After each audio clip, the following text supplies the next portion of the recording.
Okay, today is Thursday, October 9th, 2025. It is 2:01 p.m.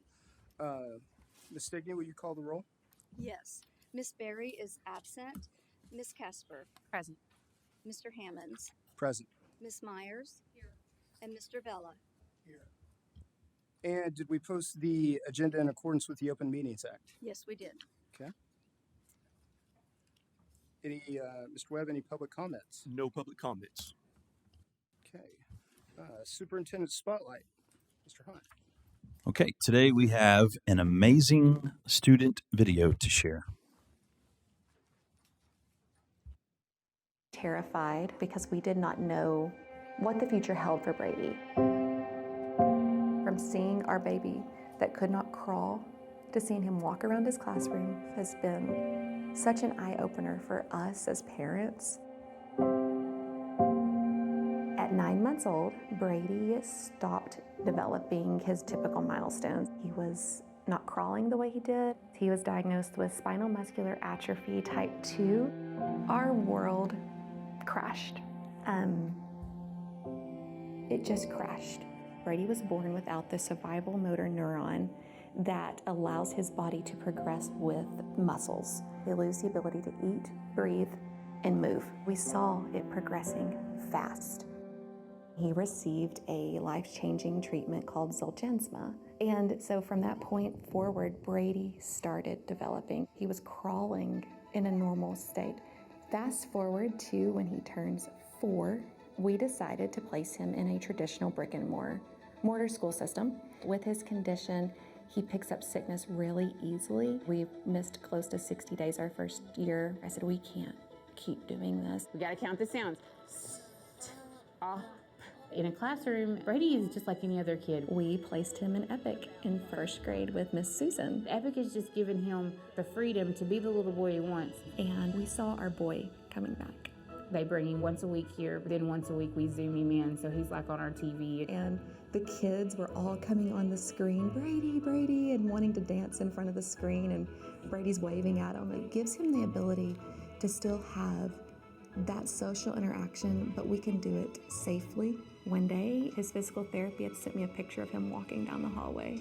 And I just remember I was in a meeting and I just stopped and I just cried. I said, he's walking. And having EPIC and being able to keep him healthy has just been a lifesaver for our family. Be a bull rider.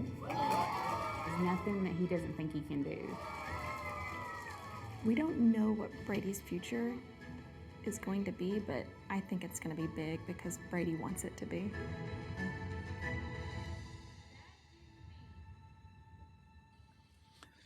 Such an amazing story. And, you know, the great thing about EPIC, we have 29,559, Mike, students that come here for a different reason, and he is one of them.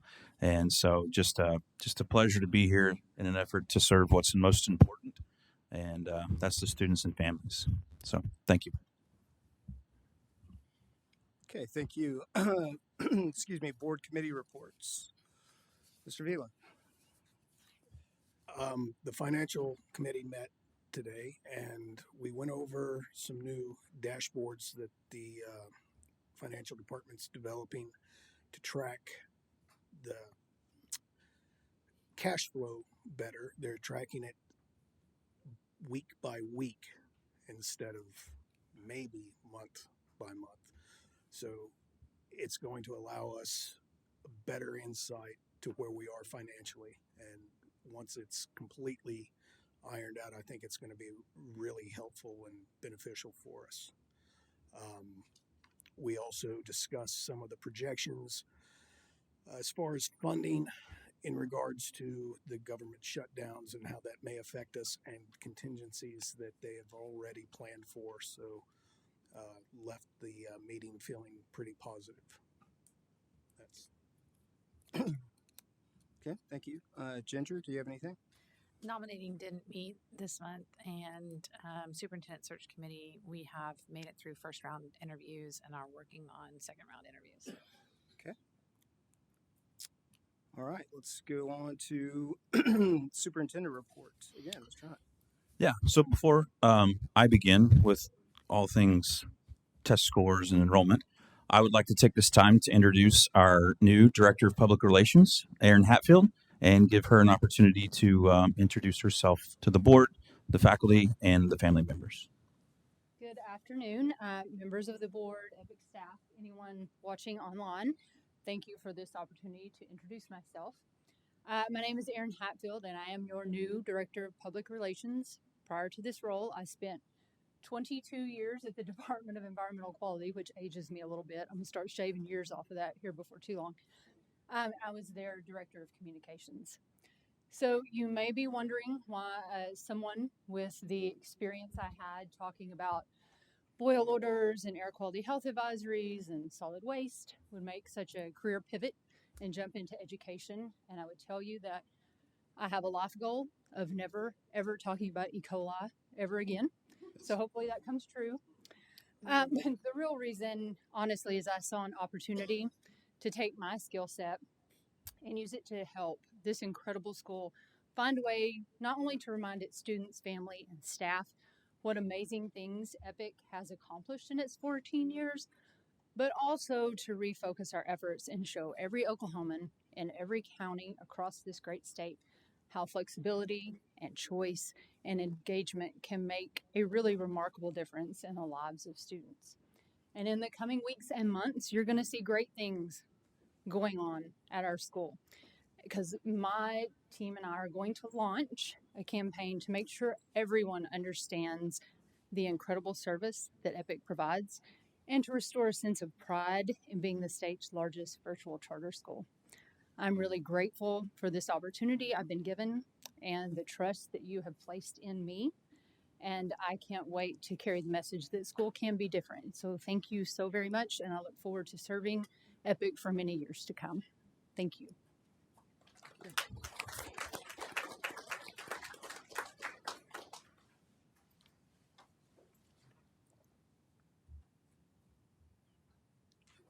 Okay. So I have a lot more slides today than I have the last few months. And rather than sit there and point, I thought I'd get up here and point. So superintendent's update. Always start with our 5 aspirations. These are the aspirations that guide us in everything that we do. We're very proud of them. Next slide. Enrollment. So as you can see, the orange is 24, 25 enrollments. These are days across the bottom, and the blue are 25, 26. It's amazing to see they somewhat mirror each other, but our enrollment is a little bit up compared to previous years. Next slide. I wanted to show that one to just kind of show you the trajectory. Last year, end of September, we were at 28,952. End of September this year, we were at 29,500. As I mentioned, currently today, we're at 29,559, I believe. But you can see each month, it's interesting to see, again, the trajectory and how it somewhat mirrors year over year. Again, this is 28,952 to 29,500 year over year. Next slide. Okay, so we've had, gosh, a couple months of school now. Crazy how seems like last time I was up at the podium was June. But here we are, end of September. So we will start monitoring formative mastery. And as you can see, the yellow bar is what we talked about last fiscal year, where our formative mastery, which are our little small tests that our students take at the end of every standard when they're taught, they are assessed. This is saying that they've mastered those standards. The yellow is last year. The purple, which you can see in September, is higher than yellow. So in just 1 month, really 2 months, because we start in August, but really the work you can start seeing in terms of data in September, we're already projected ahead of where we were last year, and this is math. Moving on to ELA, again, purple bar here in September is higher than the yellow bar, which is last year. The difference is about 1.2%. Okay, so we hope to keep that trajectory in terms of mastering our formative standards that we assess our students with. Student engagement, talked about this last month. Our goal is 80. which is kind of where you see this hovering.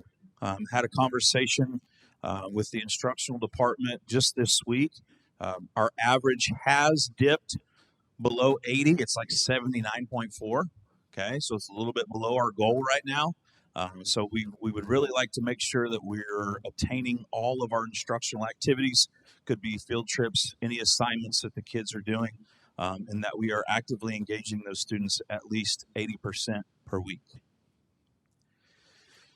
We finally are going to present test scores. This conversation has been a little bit all over the place, as in case you have seen on the media. Cut scores, which basically are the ranges you could be in order to be proficient or whatever the case may be, changed again. Okay, so they went back to what they were in 22-23. So trying to convert all of those and figure out how we did perform on the state test, which again is a one test at the end of the year. It has been a little bit interesting. So what we have here is 23-24 not converted. So they changed the cut scores this year to make everything look high. These are the conversion. Okay, so realistically, if we are looking at a side-by-side of how we performed this previous year compared to the year before, both ELA and math were at 16%. This past year, our ELA was 16.8 and our math test scores were 14.4. Okay, and that's proficiency or advanced. So relatively flat, but a little bit improvement in ELA, and took a little bit of a decrease in math. Next slide. Okay, this is the one that compares us to the state as well as schools of our size. Okay, so the schools of our size are yellow and green. We are the dark blue on the far right. The state is on the left. So as you can see, we don't perform as well as the state average, but we outperform schools our size. And one of the things that I mentioned last month when we were talking, when Skylar came and presented our state charter school board framework, is if our charter school had a district size of Oklahoma City, we would get points for all of those things. But instead, our district is the state. So we compare against the district and we compare against the state, and we're lower than the state. So this means in order to get points on some of that without showing, if we didn't show 5% growth, that's the goal, is to show 5% growth, we wouldn't get credit for each of those criteria until we increased about 7.5%. Mike. The state number is that. Mike, could you turn on your mic? I'm sorry. Guys, the state number, is that everything excluding Epic, Tulsa, and Oklahoma City? Or is that all? It's all. Okay. All. The entire state. Yeah. So, and again, you can see that this 23-24 isn't converted like we did the last two previous slides ago. So you can see the state average looked to be 44%, but it really wasn't because those were different cut scores. So just kind of wanted to show you how we compared against the state versus how we compare with other schools our size. Next slide. That was ELA. This is math, but again, somewhat of the same picture. Far left is the state. Far right is Epic. So how we compare to the state, and then how we compare to the other schools our size. This shows you our math pass rate by grade level. Nope, not math. ELA and math by grade level. Okay, so 3rd grade, 4th grade, 5th grade have some work to do in math. 6th grade, 7th grade, high school, ELA looks really good. So this one's by grade level. Those are the test scores. Picture days. Yes, we have picture days. We have picture days in both Oklahoma City and Tulsa. We tried to do it all across the state in years prior, but it was really difficult for our vendor to travel all across the state. So we kept them into the metro areas. Those are the dates for our picture days. Always a great time to see those lovely faces of students that attend Epic. Community Service Day. Aspiration 2, 3, and 4. Okay, mainly 3. Third aspiration says we want to build and support the community. Okay, students participated in a service day at the regional food bank. Okay, and also recall that our employees get, I think it's 1 day of community service every semester that they can serve their community as a day that they receive. I don't want to say as paid time off, but it's a paid day that they can serve their community. And then our fall coat drive with a QR code here. So a lot of schools do this, and just because we're mostly virtual, we're not against having this. So items will be accepted through November 21st. There's a QR code here for more information, and coat drives are extremely important in today's society. Student clubs and organizations. One of the things that we've added over the course of the last 3 to 4 years, I would say when I started 9, 10 years ago, we didn't have a whole lot of student clubs. It just wasn't something that we did, and our students really lacked a lot of opportunities to be social with each other. So we've added a bunch of clubs over the years, and this is just a random sampling of some of those. I do believe a full list is included in the consent agenda today. And that's the superintendent's update. Any questions? Yeah, thank you.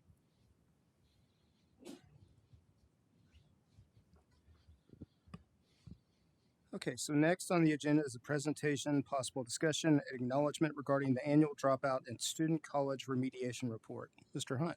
Yes, me again. So every year as a governing board of any school, we have to present our dropout rate as well as our remediation rate, meaning students that chose to go to a 4-year college, how many of those had to go into remediation. So just a little bit of a definition of what a dropout actually is by definition. Any student who is under the age of 19 and has not graduated from high school, is not attending any public or private school, or is otherwise receiving an education pursuant to law for the full term of the school district in which they reside. Okay, so definitions, or I guess a bulleted list of what a dropout is, what constitutes a student being counted as a dropout. If they went to an institution, if they completed high school but not by obtaining a high school diploma, so something like a GED, if they left school for an illness, if they discontinued schooling, training programs, vocational programs, or if they were withdrawn for truancy. This next slide is a formula. So you take all of your 9th through 12th graders that are under 19, divide it by the total 9th through 12th graders that were enrolled on October 1st, and that is how you get your dropout percentage. Here is how our dropout percentage compares year over year. 2021, it was almost 20%. That was when we took on almost 60,000 kids, and it was really difficult to track where they went after they left. And then as you can see, it's I would call this flat, 15.87% this year, which is just up less than 1% last year. How does that compare to other schools, if you know? I do not. Okay. Was this the next slide? Okay. This is our high school remediation report. It's a little bit small, but this basically says, and by the way, all of these are 2 years behind. So that was FY24. This is 23-24. Okay, so not even last year, but the year before. For fall first-time degree-seeking freshmen, we had 422 seniors that chose to go to college as freshmen. We had 2 that needed remediation in science, which was less than 1%. We had 24 that needed 0-level classes or remediation in English, which is a little above 5%. And we had 84 students out of that over 400 that needed remediation in math, which is almost 20%. And then 29 students that needed remediation in reading. So total 105 students out of 422. So about 25% of our students needed remediation once they went to college. Questions about the dropout report or the remediation report? Any questions? Thank you all. Thank you. Just need a motion to accept that. So moved.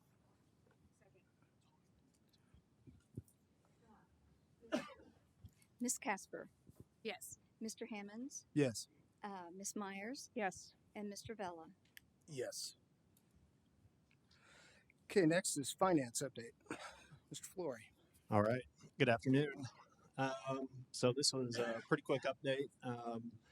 Really, just overall, we are in a good position cash wise. Like I said, we went through the audit committee, finance committee, walked through our cash flow. We have projections, etc. I won't bore you with that. I didn't want to fit a giant spreadsheet on the slides. So actual revenue to date, about 47 million. As you can see here, I'm gonna bounce over here. 26 million in the bank right now, and as far as revenue budgeted, we're running $2.7 million ahead. So let's go to expenses. Okay, so just as a reminder, 223.9515 million is what you guys approved for our budget. Actual expenses to date are 51 million. 51.9 million. And when we're looking at these variances, I should have said this, we're looking at the end of the month. So we'll go to the next graph, but negative in the green is a good number. So here we are. So the graph really tells a better story. So we're going by month. We just ended September, so that's why you don't see numbers in October. And the teal is our budgeted revenue. So in September, we budgeted 21.7 million. We saw 22.4 million. And then our expenses, our actual are in the blue color, and then the orange are in the budgeted. So our on both sides, revenue running ahead, expenses running lower than budgeted. So again, this is just kind of a recap. Revenues running ahead and our expenses are lower than what we have budgeted. So we feel pretty good about our cash balance and moving forward. And like I said, we went through all that in the finance committee. Been really proud of the team at really getting granular at tracking our expenses and our expected revenue, expected expenses by the week. And we just really continue to improve and get more granular. So it's a pretty short presentation. You guys have any questions on this? Okay.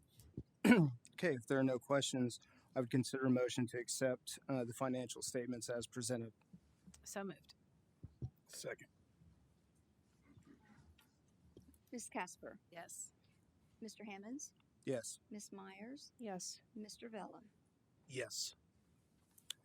Next item is the consent agenda. Are there any items which the board would like to remove for further discussion?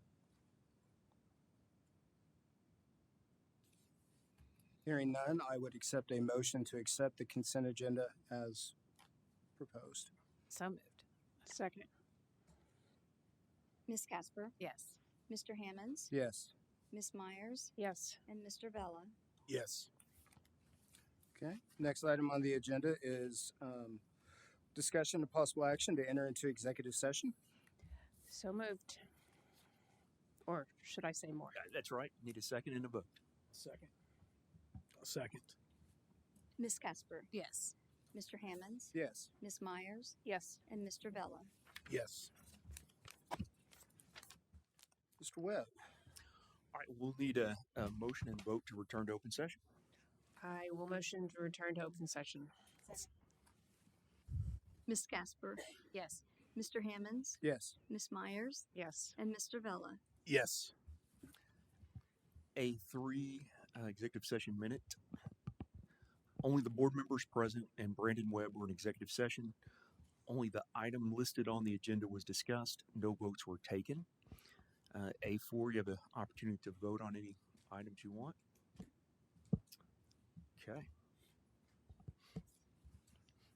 No new business. Okay. So you're on 7 adjournment. I would accept a motion to adjourn. So moved. Second. Ms. Casper, Yes. Mr. Hammonds, Yes. Ms. Myers, Yes. and Mr. Vella. Yes.